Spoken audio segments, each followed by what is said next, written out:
छिके से पधारे। तो भगवान विष्णु बोले काशी आने का कारण केवल इतना है कि वैकुंठ में मन नहीं लग रहा, तो सोचा मेरे भोलेनाथ जी से मिल लिया। देवर्षि नारद बोले मिलने भी ऐसे ऐसे आए तो कभी गिने चुने दिन तो आंख खोले। शंकर भगवान नेत्र खोलते ही नहीं, वो तो नेत्र बंद करके बैठे। आप मिलने भी आए तो उनसे मिलने आए जो कभी नेत्र ही नहीं खोलते। माँ जगज्जननी जगदम्बा कह कर परेशान हो जाती तभी भी तो नेत्र ना खोलते, और आप उनसे मिलने के लिए आए, वो भी काशी में। हो भगवान विष्णु बोले देखो पहुंच गए भगवान विष्णु मणिकर्णिका घाट। आज भी मणिकर्णिका के घाट पर भगवान नारायण का मंदिर है। भगवान विष्णु मणिकर्णिका घाट पहुंच गए और मणिकर्णिका पर जाकर भगवान विष्णु ने एक कंकर उठाया, उसको घाट पर रखा और भगवान विष्णु की आराधना में लीन हो। वैकुंठ चतुर्दशी का दिन भगवान विष्णु इतनी आराधना में लीन हुए, इतने लीन हो गए कि कब दिन निकल गया, कब शाम हो गई, बस केवल कंकर को देखते रहे और गंगा का जल छोड़ते रहे। सुबह कब गई, शाम कब गई, मालूम नहीं पड़ा। मध्य रात्रि आ गई, तब भगवान विष्णु को लगा पूजन तो कर रहा हूं, स्मरण कर रहा हूं, पर दीप नहीं लगा। तब भगवान नारायण ने लक्ष्मी से कहा तुम दीप लेकर।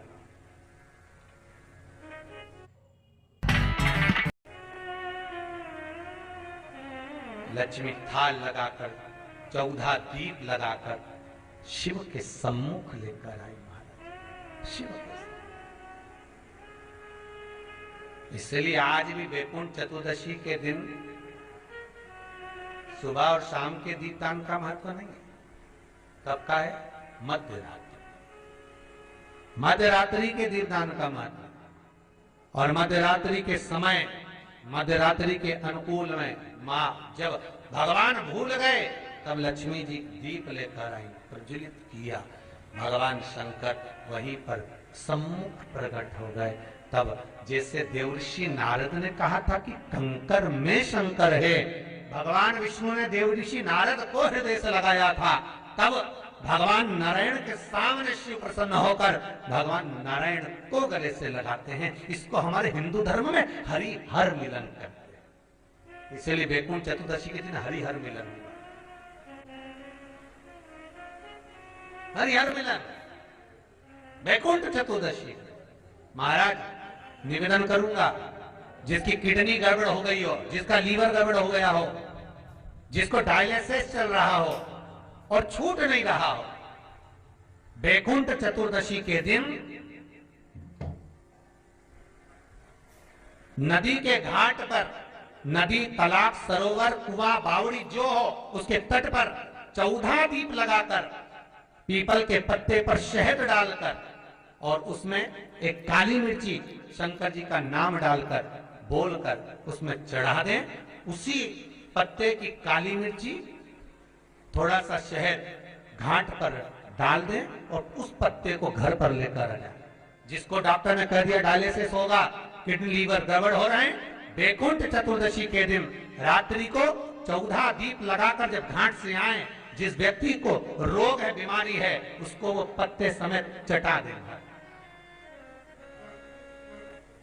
और फिर जाकर आप 8 दिन 10 दिन बाद जांच करवाओ, आपको उसका फल प्राप्त हो जाए, पर विश्वास रखकर, क्योंकि हरि और हर मिलन कोई साधारण नहीं है।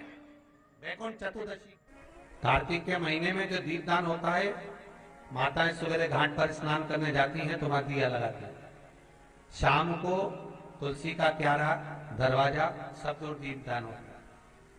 केवल कार्तिक के महीने में पूरे महीने जो दीपदान होता है वो शाम के समय पर, सुबह के समय पर, आप जब सुंदर कार्तिक स्नान कर रही हो तब, या शाम के समय पर दीपदान करती हो।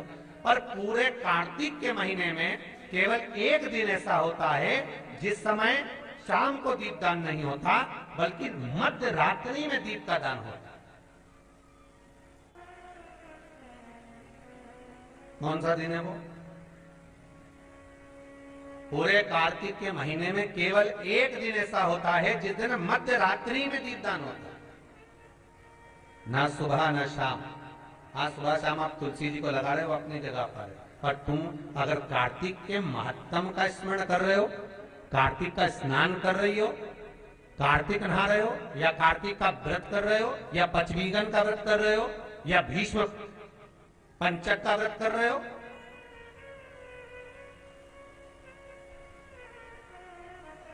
या कार्तिक स्मरण का व्रत कर रहे हो, कार्तिक का अनुष्ठान कर रहे हो, तो उसमें एक दिन ऐसा होता है जिस समय सुबह शाम दीपदान का फल नहीं है, रात्रि के मध्य में दीपदान का फल है, और वो है वैकुंठ चतुर्दशी का दिन। पूरे कार्तिक के महीने में केवल एक ही दिन रहता है जिस दिन शाम के दीपदान का फल नहीं है, मध्य रात्रि के दीपदान का फल। दीपावली पर जो दिए लगाए वो 11 दिए, 21 दिए, 5 दिए, 7 दिए, ऐसे लगाए जाते हैं। एकादशी के दिन जो दीपदान करा उसमें 11 दिए, 7 दिए, 21 दिए, ऐसा दीपदान होता है।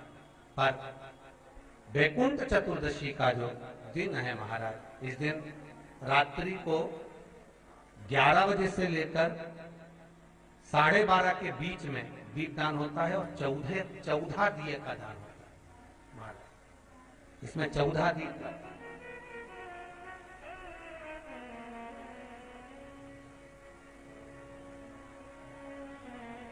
14 दीपों का दान है। निवेदन है आप सबसे कि प्रयास करना कि घर के बाहर आप एक दीप, जहां पर आपका जलाशय है, पानी का स्थान है, वहां रख दें, और एक दीप तुलसी के क्यारे के पास रखें, बाकी के दीप आप घर के बाहर लगा दें। 14 दीप। बहुत उपद्रव मचाने लगा, पर वृंदा की भक्ति के कारण जीवित था। देवता घबरा गए, देवताओं ने कहा इसको मारे कैसे? तो भगवान शिव ने कहा तुम ही बताओ क्या करना चाहिए। तो भगवान विष्णु के मारने का प्लानिंग तो आप ही कर सकते हो प्रभु, हमारे बस की तो है नहीं। क्यों? क्योंकि वो वृंदा हमारा भजन करती है, और हमारा भजन करे और हम मारे तो अच्छी बात थोड़ी ना लगी। आप बताओ कैसे मारा जाए? तो भगवान बोले एक तरीका है कि तुम, जब मैं जलंधर को युद्ध के मैदान में लेकर जाऊंगा, तब तुम इसका सातित्व भंग कर दो, इसके कक्ष में जलंधर बनकर। तो भगवान विष्णु बोले ये मेरा पूजन करती है, मैं सातित्व भंग करूं, अच्छा लगेगा? एक काम करो, नहीं तो तुम सातित्व भंग करो। शंकर भगवान बोले मेरी धर्म पत्नी जगदम्बा से मैंने जब विवाह करा था, वचन दिया था, हे जगदम्बा, नारी के सातित्व को एक तू और एक मैं सदा सदा के लिए जीवित रखेंगे, नारी के सातित्व को। इसलिए स्त्री, नारी जो भी व्रत करती है, उपास करती है, पूजन करती है, पाठ करती है, अर्चना करती है, उसमें लक्ष्मी जी का पाठ नहीं होता, लक्ष्मी जी की आराधना नहीं होती, सरस्वती की आराधना नहीं होती, उसमें माता पार्वती की आराधना होती है। तीज का व्रत किसका है? बोलते जाओ। चतुर्थी का व्रत किसका है? छठ का व्रत किसका है? पार्वती का। जितने माताएं व्रत करती है सब पार्वती के। सातित्व देने वाली है वो, अखंड सौभाग्य देने वाली है वो, सुख देने वाली है वो। सरल नहीं है मां, जगत की जगदम्बा है वो, जगत धात्री है वो, जगत धात्री।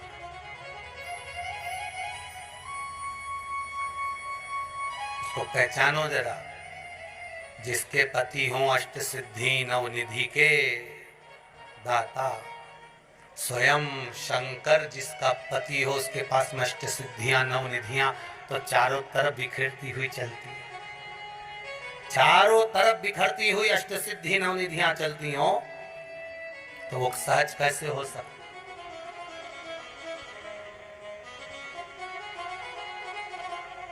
वो सहज नहीं हो सकता।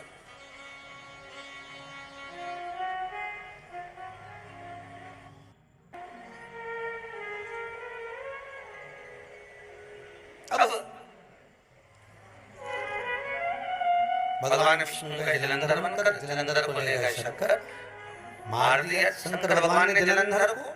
सिर कटा, वृंदा की गोद में गए तो वृंदा का पति तो अंदर बैठा, ये कौन? देखा तो ये तो नारायण। क्रोध आ गया वृंदा को, मेरा पति मर गया, आपके कारण मेरा सात्वित्व भंग हो गया, मैं तुम्हें श्राप देती हूँ, तुम पत्थर हो जाओ। भगवान कहते हैं वृंदा, माना मैं पत्थर का हो जाऊंगा क्योंकि तुम्हारा हृदय कठोर हो गया नारायण। एक नारी का सात्वित्व क्या होता है तुमने उसको डिगा दिया है, पत्थर के हो जाओ तुम। वृंदा अपना शरीर त्यागती है, हाथ में जल लेकर भस्म करती है, तुलसी का क्यारा बनती है, उसमें से आवाज निकलती है, शंकर भगवान आपने मेरे पति को मारा तो तुलसी का दल आप पर कभी नहीं चढ़ेगा। केवल वर्ष में एक दिन वैकुंठ चतुर्दशी का दिन ऐसा होता है जो रात्रि में 12 बजे से लेकर सुबह 4 बजे शंकर भगवान पर तुलसा चढ़ती है और ठाकुर जी पर बेलपत्र चढ़ता है। उस बेलपत्र और तुलसा को शहद की शीशी में रखा जाता है। जो बच्चा पढ़ने में कमजोर होता है, बुद्धि से कमजोर होता है, वो शहद कम से कम 2 महीना 3 महीने तक चटाया जाता है, तब बच्चा बुद्धि और विद्या में तेज हो जाता है। जिसको याद नहीं रहता, याददाश्त कमजोर हो गई हो, कई बुजुर्ग लोग भी ऐसे हैं जिनको याद नहीं रहता, बेचारी अंगूठी रख के भूल जाती है, कई ऐसी सामान रख के कहीं चला जाता है। तो वैकुंठ चतुर्दशी के दिन आप प्रयास करना, एक तुलसी का दल भगवान शंकर पर और बेलपत्र, जम के बोलो भगवान ठाकुर, दोनों को इकट्ठा करना, शहद की शीशी में डालना, उसको चाटना। महाराज विवेक बुद्धि तीव्र हो, याददाश्त बनी रहेगी, याद रहेगा किसी और ने महाराज ने क्या क्या सुनाया था। शिव कथा कर रहे हैं, धनेश्वर अपशब्द करता, ताने देता, शरीर बेकार हो गया, किसी काम का नहीं, किसी पर एक उंगली जब हम उठाते हैं तो ये 3 उंगली हमारी ओर जाती है। ये बात हम पहले भी कही। धनेश्वर इस चीज का स्मरण नहीं कर पाया कि हम गंगा नहाने वालों पर, नर्मदा नहाने वालों पर, कथा सुनने वालों पर, भजन करने वालों पर उंगली उठा। शरीर में रोग हो गया, बीमार पड़ गया, पिता बड़े दुखी थे। धनेश्वर के पिता ने विचार करा कि आखिर इसका उद्धार कैसे होगा।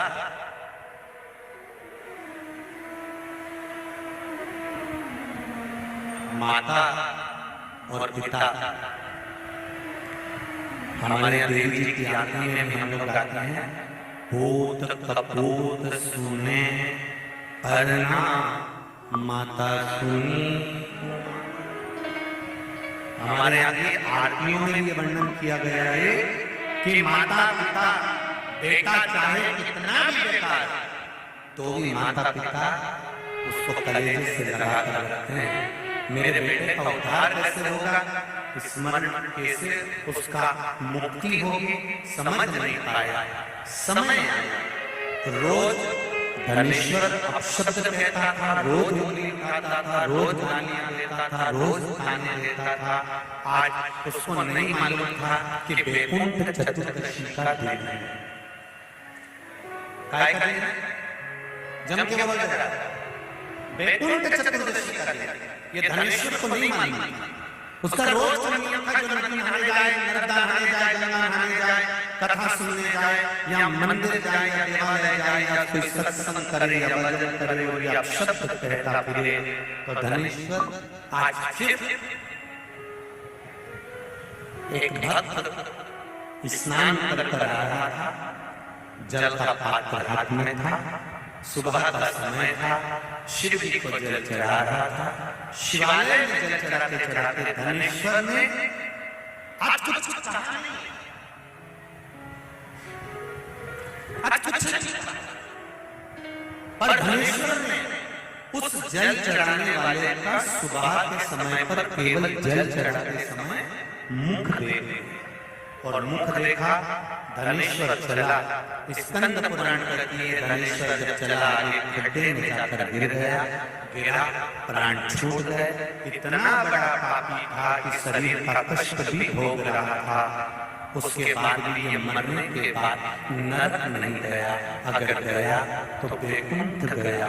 कारण केवल इतना सा था कि जिस दिन इसने जल चढ़ाने वाले का दर्शन करा था वो वैकुंठ चतुर्दशी का दिन था, और वैकुंठ चतुर्दशी के दिन का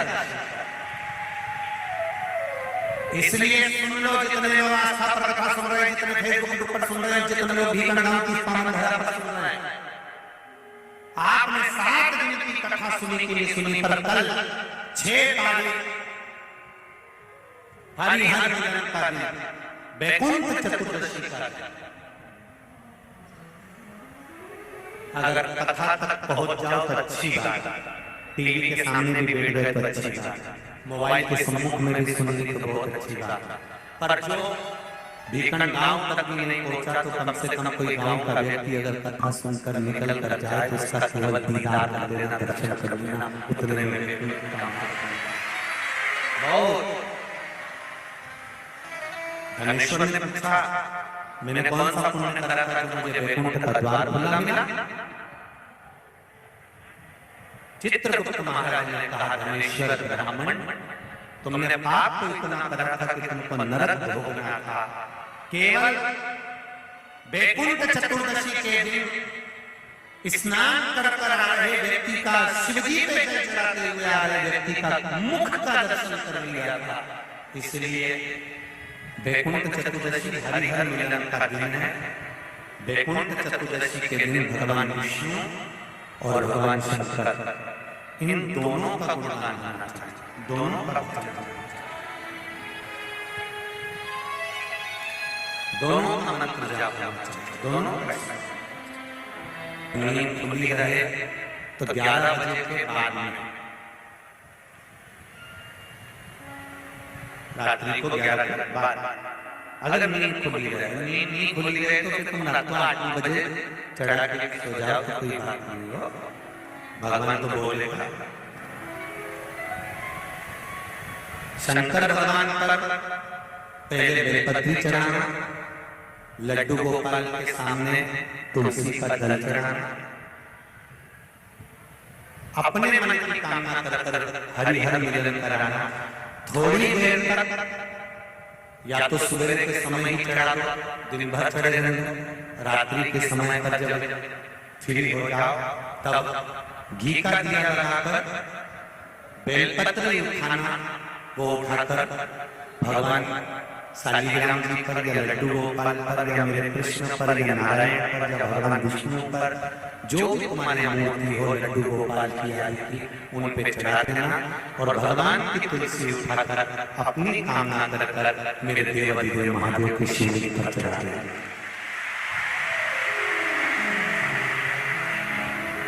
रात्रि को ही हो सके तो ब्रह्म मुहूर्त तक अगर नींद खुली रहे तो उठा लेना, नींद खुले तो रात को ही, रात्रि के समय ही उस बेलपत्री और तुलसी को संभाल के रख लेना। वही बेलपत्री तुलसी विद्या के लिए, और जो बच्चा माइंड से तकलीफ में रहता है, जो बच्चा पलंग पर गंदगी करता हो या जिसका विवेक बुद्धि स्थिर नहीं रहती है, उसके लिए ये बेलपत्री और तुलसी हमेशा चाहिए। कल वही वैकुंठ चतुर्दशी का दर्शन भाव से जाने से अपने अपने घरों में करें, भक्ति के साथ, आनंद के साथ शिव कथा करें। धनेश्वर पूछ रहा है कि मेरे प्राण छूटे, मैंने तो पाप करा वैकुंठ का, तो कहा केवल भगवान विष्णु ने काशी में जाकर भगवान शंकर की आराधना मणिकर्णिका के घाट पर करी थी। शंकर भगवान ने अपना सुंदर भाव सुदर्शन चक्र भगवान विष्णु को दे दिया था, और भगवान विष्णु ने अपना नेत्र भगवान शंकर को दे दिया था। तब भगवान विष्णु ने कहा था देवर्षि नारद से, नारद पूरे वर्ष में केवल एक दिन ऐसा रहेगा वैकुंठ चतुर्दशी का, जिस दिन मेरा दरवाजा 24 घंटे खुला रहेगा। जो पापी से पापी जीव है वो में प्रवेश करेगा। ये